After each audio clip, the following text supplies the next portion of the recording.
All right, welcome back. It is the Vegas Take. Sharp and Shapiro. So glad you could join us. JD, you know what day it is, right? It is Wednesday. It's hump day, but Wednesday means it's time to get in the ring with the man himself, Michael Avenatti. Let's not waste any time, folks. Michael joining us right now on the line. Thank you so much for coming in, my man. How you doing? Hey, Michael. Absolutely. I'm doing well, gents. How are you guys? Apparently, I'm doing better than Meghan McCain. Why don't we start off with something a little lighthearted here? I know yourself, I'm not a huge Meghan McCain fan either. I'm getting sick and tired of seeing her on The View talk about subjects that she has absolutely no idea what she's talking about. So she does an interview and she says she feels, quote, exhausted and defeated and feels like a caged animal, and she might be leaving The View. Michael, I know you have an opinion on this one. What do you make of this? Well, let me say that my father taught me never to quit. And my father also told me that, when you're exhausted, you should really dig deeper. When I was growing up, my father also instilled in me, of course, I'm kidding. I've mentioned my father in 3 times in the last 5 seconds, which is what Meghan McCain does, right? So, this is a woman who has no talent. Frankly, she's never accomplished anything on her own except being part of the Lucky Sperm Club along with Biff. And, she loves to dish things out on The View without any regard to the actual truth. Look, she gets paid a lot of money in connection with that job. And if she can't stand the heat, she should get out of the kitchen. It's interesting, though, and I agree, Michael. It's interesting, though, that she says she feels like a caged animal. I would ask her, how do you think those kids feel at the border right now? Have you seen the images, Michael, of all these people put in these cells and what these people are going through? I mean, the inhumane, it's so inhumane to me. But you won't really hear Meghan McCain really talk about that. She's the caged animal, so to speak. Well, I mean, not only have I seen the images, but I've lived through it. A year ago was the first time that I went to one of these facilities, and I sat there with some of these mothers who had been separated from their young children and had no idea where their children were, had absolutely no idea. Of course, we ultimately reunited over 70 of these kids with their parents. But I will tell you, when we would report back to these mothers that we found their child and their child was some 2,000 miles away, they would look at us like, we had 3 heads. I mean, they just couldn't believe it. They thought their child was up the street in another facility, and they were devastated. So, I mean, not only have I seen the images, but I've actually lived through this firsthand with a lot of these mothers and fathers. And, I mean, it's a very tragic situation. It's a humanitarian crisis, and it should not be politicized. These kids did nothing wrong. You want to lambaste their parents. You want to say their parents should not have tried to bring them to the United States in search of a better life. I might disagree. But in any event, these kids should not bear the brunt of the punishment, and they should not be used as political pawns. And Michael, it's funny. It's not a surprise you won't hear anyone on the right or people in the Trump administration talk about this. But what do you make of some of these border security officials going on these Facebook posts and making comments not only about sexual remarks about Ocasio-Cortez, offensive remarks there, saying they're going to throw burritos at some of these illegals and so on and so forth. You won't hear the Trump administration talk about that. What do you make of this story that I think deserves more airtime in the media? Well, I agree with you. Frankly, I wish we were talking about that and not necessarily about the 4th of July celebration, which, I also think is outrageous, but I don't believe that it deserves the ink or the attention that it's getting right now. I'd rather the media and everyone focus on these kids in this crisis on our southern border as opposed to worrying about some tanks on the mall in Washington, D.C. But look, as it relates to these officers and the like that are posting on these Facebook pages and making these absolutely outrageous comments, those individuals should be immediately terminated. And I mean, the administration, someone should bring the full weight of the law down upon these men and women that are making these outrageous statements in these posts to social media. I mean, how would you like it if this was one of your kids or your grandkids? I mean, it's absolutely disgusting. It's disgusting, and these are the people that are supposedly supposed to be, in a sense, taking care of some of these people. I understand they're in a way they're in custody, But would you? Some of these people that are saying these racist, horrific remarks, oh, it's just disgusting. Okay, here's something else that I think is, in my opinion, a little bit disgusting. But you mentioned it on social media, and you're actually the first person that I hear bring this up. And maybe there have been others that I haven't seen, but you made the comment on social media that you believe it is not out of the realm of possibility for Donald Trump to get rid of Mike Pence and put his daughter, Ivanka Trump, right there in the vice presidential spot. And I thought about that for a second. I said, you know what? Trump has said himself in 2024 he hasn't said that he would support Mike Pence.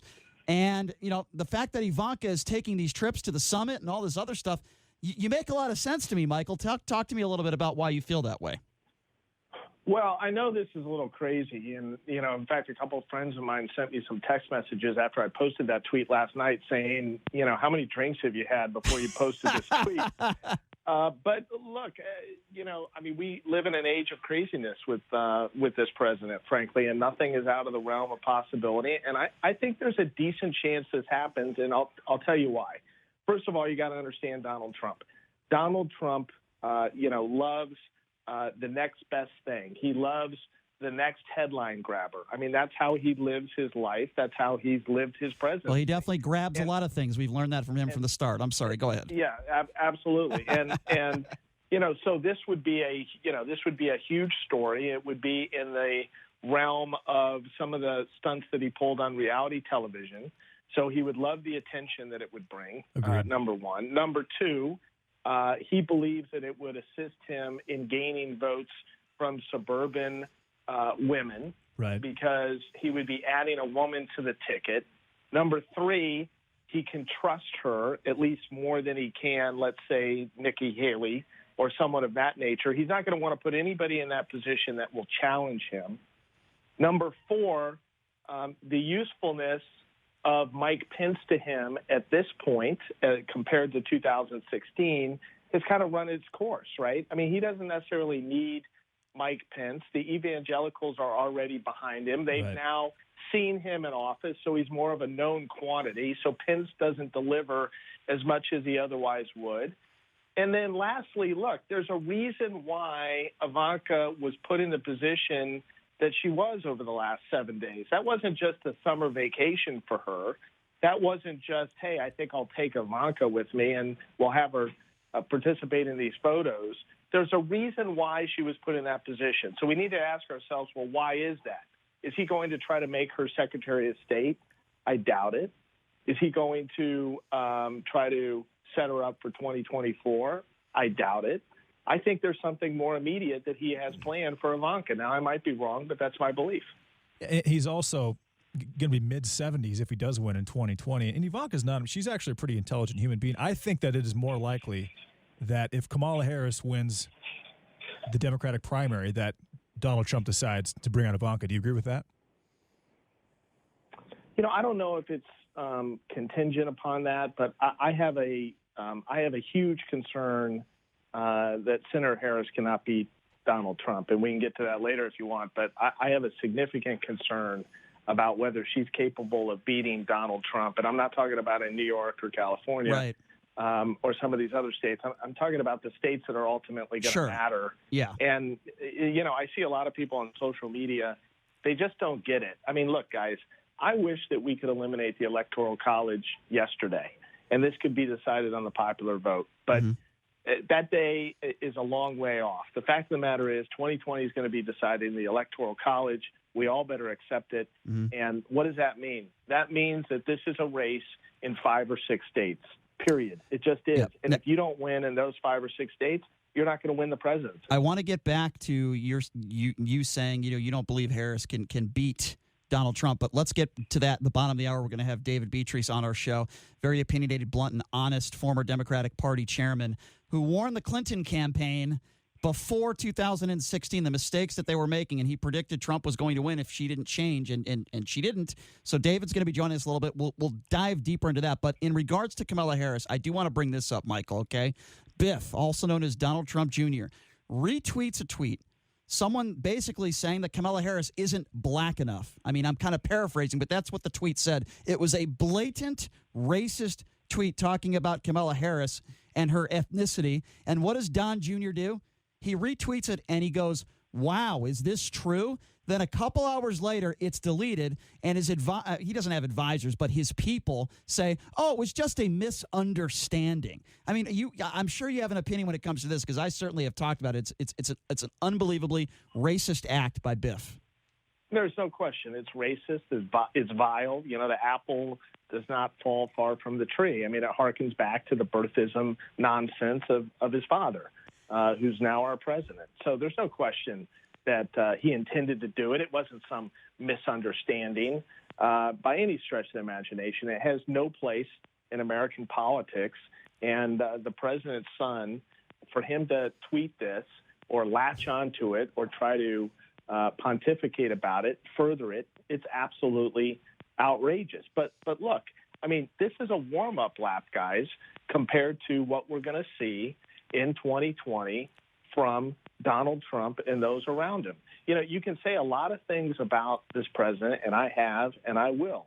But one thing you cannot say is that he's not a fighter and that he's not willing to empty the clip, if you will, use every tool at his disposal, no matter how despicable that tool may be, in order to win, in order to capture the White House. And in this instance, recapture the White House. Mm-hmm. So everybody better be prepared for a knockdown, drag-out, gutter match with this guy. Whether the Democrats like it or not, you're going to have to get down in the gutter and trade blows with this guy if you want to capture the White House. That's my belief, and it's always been my belief. He definitely has tricks up his sleeve. I think that Donald Trump Jr. is becoming a liability to Donald Trump, to President Trump. He recognizes that, and he's starting to play favorites with his daughter to kind of get that idea out of the American public's mind. You think that way, Michael?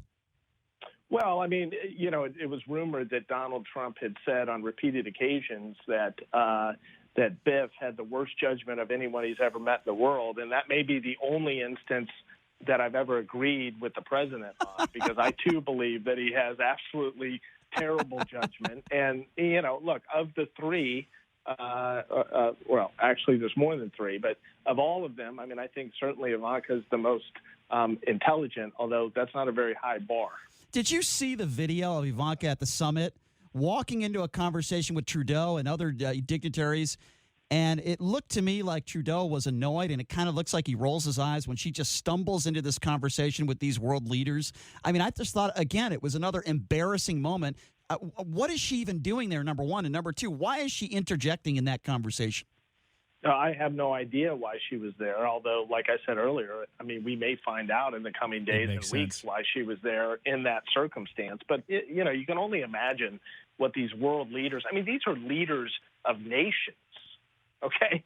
I mean, these are highly qualified, highly important individuals in the world order, frankly, and they're probably sitting there thinking to themselves – what the hell is she doing here, and why are we even listening to this? I mean, it was absurd. Yeah, I agree. Completely absurd. I thought it was yet another embarrassment for the Trump administration, but seems like a lot of people on the right don't have a problem with that. Okay, let's speak of embarrassing. Let's talk about Donald Trump a little bit. He meets with Vladimir Putin and Kim Jong-un in the last week. Let's start, Michael, with Vladimir Putin. He gets on a stage. He's asked by a reporter, will you tell Vladimir Putin to not meddle in the 2020 elections? He looks over at Vladimir Putin nonchalantly, says it with almost like a little bit of a grin on his face, nonchalantly, and Vladimir Putin starts laughing, and it's a joke. If this is the way he acts in public in front of the media, imagine what they say behind closed doors. I think this is truly alarming. It should be to any American. Well, absolutely it should be. I mean, this is a president that has stood shoulder to shoulder with Putin from day one against the interests of the United States, quite frankly.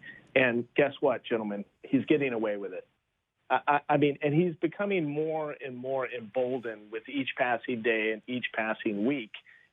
He's figured out basically that he can do in his mind whatever the hell he wants, and there's not going to be consequences. And I'm going to start with the Democratic leadership, and I'm going to put leadership in quotes for the purposes of this discussion. I'm going to start laying the blame on them because they're not doing enough. They're not being aggressive. They're not being tough enough. And somebody's got to do something because this situation is getting worse by the week. It's not getting better. This guy has not had his wings clipped from day one, and his conduct is getting worse, and he's becoming more and more emboldened, and he believes at this point that he can do whatever the hell he wants, when he wants to do it, and there's not going to be any consequences. You know, That's the world in which we're operating right now in the United States of America. Now, I had presidential candidate Seth Moulton. I know you've said some nice things about him. You like the guy. He's a war hero. He graduated from Harvard. Smart guy, and I think he agrees with all of us for the most part when it comes to politics and policy. I asked Seth yesterday. He came in studio. I said, "Why is it, do you think, that Donald Trump kisses the ass of people like Vladimir Putin, an evil, murderous dictator?" And his response was simply, he just wants to be liked by everybody. And I thought to myself, do you think it's that simple, or do you think there's – because I think there's more involved than just that. I truly do, Michael. What would be your response to that if I said to you, why? Why is it that Donald Trump kisses the butt of a guy like Vladimir Putin who's an evil, murderous dictator? Why? Well, because I think he respects power, frankly, and I think that he is intimidated by power. And you can say a lot of things about Vladimir Putin, but there's one thing you can't say, which is he doesn't have a lot of power. I mean, he's one of the most powerful leaders in the world, one of the richest individuals in the world. And I think that Trump is frankly intimidated by him. Setting aside whatever information or data or expose that Putin has on Trump, and I think he clearly has something. While we're on the topic of Putin, I had occasion over the last week. I watched Oliver Stone's interviews with Vladimir Putin, which are now out on Netflix. They're fascinating. And one of the things you realize when you watch these interviews is how completely outclassed the United States of America is right now at the top. If anybody thinks that Donald Trump has the ability to hang with Vladimir Putin in the areas of intelligence, strategy, or anything else, you're absolutely kidding yourself. I agree. Vladimir Putin is a brilliant guy. Now, he's also a very evil guy, but he is a brilliant guy. And all I could think about was watching these interviews was Vladimir Putin sitting around with others in the Kremlin and elsewhere. These guys are laughing their ass off about Donald Trump. They are laughing their ass off, ladies and gentlemen, relating to who people have elected as president of the United States. I can assure you of that. I mean, they're running circles around this guy, and they're loving every minute of it. Sadly, go ahead. Go ahead, Michael. Go ahead. No, but look, there's no question that Donald Trump has a special place in his heart for dictators. There's no question about that. And I'm glad you brought that up. He definitely does. I would encourage people to watch these interviews with Putin, and you will realize how smart this guy is, and the fact that we really need somebody at the top of this country that has the toughness and intelligence to go toe-to-toe with this guy. And it's not Donald Trump. And sadly, I agree with you, and I want to bring up the other evil, murderous dictator, one of the other more powerful people on the planet who's killed probably hundreds of thousands. That would be Kim Jong-un. Donald Trump meets with Kim Jong-un. Everyone's saying what a great experience it was, that he was in North Korea territory. He stepped over the line, and he's having this wonderful talk with Kim Jong-un, yet what has America accomplished? What have we accomplished from this? What have we done? We've given them. What have they given us? There were missile tests a few months ago. He's not giving up his nukes. We know that. What has accomplished from this? And if Barack Obama was doing this, can you imagine what some of the people on the right would be saying about Barack Obama if he had these sorts of meetings with Kim Jong-un? What is going on here? You think Kim Jong-un is just going to say, you know what, I really like this guy, Donald Trump. I really like him. His daughter's very attractive. I really like the Trump family. Here you go. Here's my nuclear weapons. Go ahead, take them. It's an absolute joke. I mean, it's the same thing relating to the initial summit. It's all about the photo op. That's all Trump cares about. All he cares about is the optics. The idea – I don't know if you saw the actual moment of the stepping over the line and the whole saw it. Yeah, I saw it. Kim Jong. I mean, I tweeted out kind of a joke dialogue. Kim Jong-un had this look on his face like, I can't believe we're here, and you actually tweeted an invitation out to me. I mean, this is amazing. I mean, he was shocked, right? I mean, this thing was set up within a matter of days. Trump goes there, crosses over the line, has this big photo op. et cetera, and accomplishes absolutely nothing. The same thing he did at the initial summit. Look, North Korea is not giving up their nuclear capability at this point. They're just not. And I'm going to be frank. You know who I blame for the current position that we're in right now? I'll tell you right now who I blame. I blame the Obama and I blame the Clinton administration. I also blame the Bush administration. Nothing was done. Nothing was done. You have got to cut this off early on. You cannot allow a country like North Korea to gain nuclear capability, because guess what? Once they gain it, they're not going to give it back, because they realize that their power is now distilled from their nuclear capability. They're not going to give up their nuclear capability anytime soon. It's just not going to happen. I agree. So we better figure out a way to deal with them. The way we deal with them is not being so interested in photo ops, et cetera, that we're arranging meetings within 48 hours by way of Twitter. Yeah, no, I agree. If there's one good thing that came out of this Kim Jong-un meeting, we learned that, Kim Jong-un looks more like 250 pounds of chewed bubble gum, and he's been wheezing. He walked like 25 yards, and reporters that were very close to him, even your boy Tucker Carlson reported on this, shockingly, but he got something right. But a lot of people are reporting that his health is deteriorating. So if there's any good thing, right, Michael, we got out of this, it's that Kim Jong-un might not be around much longer based on some circumstances of his health. He's a chain smoker, I guess. Well, we're not going to know. We're not going to know who may replace him, what their predispositions are and the like. But look, this isn't some reality show. I mean, this is serious business. Absolutely, gentlemen. And for Trump to be setting up these meetings by way of Twitter and playing games with the world order when it comes to nuclear capabilities, it's very risky. It's incredibly dangerous.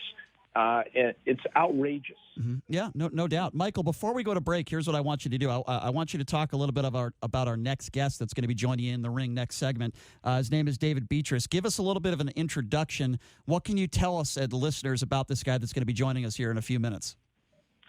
Well, so David Beatrice, up until recently, was the chairman of the Mahoning County Democratic Party. Now, people may say, okay, so what? Well, that's a county in Ohio. It's a key electoral county. Youngstown, Ohio, is the largest city within the county. And why it's important is that it's really a bellwether, if you will, for how Ohio goes and how they vote in the presidential election. David Beatrice wrote a memo in the spring of 2016 to the Clinton campaign. I've posted it on my Twitter feed, where he warned the Clinton campaign that they were going to lose Ohio because they were losing working-class voters who were more closely identifying with Donald Trump, and he was very concerned about it. And he, in no uncertain terms, told the Clinton campaign, you better figure this out, and you better come up with a message that combats this, or you're going to lose Ohio and you're going to lose the presidential election. Mm-hmm. And he was ultimately right. Now, right after the election, in around January or February of 2017, I happened to read an article about David Beatrice, and I read the memo. And fast forward to the summer of last year, when I began to seriously consider running for the presidency of the United States. The first call that I made was to David Beatrice. I had never met David before. I happened to check my Twitter. He was following me on Twitter just by happenstance. I sent him a direct message. I said, can I call you? And he gave me his number. I called him on the phone, and I said, listen, I want to come and visit you. And he said, well, why do you want to come to Ohio? I said, because I'm seriously thinking about running for the presidency, and I want to understand what happened in Youngstown, in Mahoning County, because if I don't understand what happened there, I can never win. So I'm going to start there. And he said, sure, I'd love to meet with you. So I went out there and I met with him for 3 days and began to learn what drives votes in Mahoning County and Youngstown, Ohio. Spent a lot of time there. And in the subsequent months, I took 6-7 trips back to that county in Ohio because I wanted to become an expert on what it was going to take to win that county and what it was going to take to win Ohio. And the reason for that is simple. If you don't win that county, and if you don't win Ohio, you have a very, very slim chance of winning the presidency of the United States because of the Electoral College. It's just that simple. Now, we can piss and moan and complain that it shouldn't be that way. And again, I happen to agree. It should be the popular vote. But guess what? It's not. Right. So if we don't figure out a way, if we don't nominate a candidate who can win in Ohio, in Youngstown, in Michigan, in Wisconsin, in Pennsylvania, in northern Florida, guess what? Donald Trump will be reelected to another term. It's just that simple. Well, Michael, I'm glad that he's going to be joining us next segment, and we're going to take a quick break. Hang on the line, Michael. David Beatrice will be joining yourself and the Vegas Take coming up next, and I will ask him, what do the Democrats need to do this time around to defeat Donald Trump? And I want to get your thoughts on that as well. We'll take a quick break. It's In the Ring with Michael Avenatti. David Beatrice will be joining us next right here on the Vegas Take on the all-new 101.5 FM, 720 AM KDWN.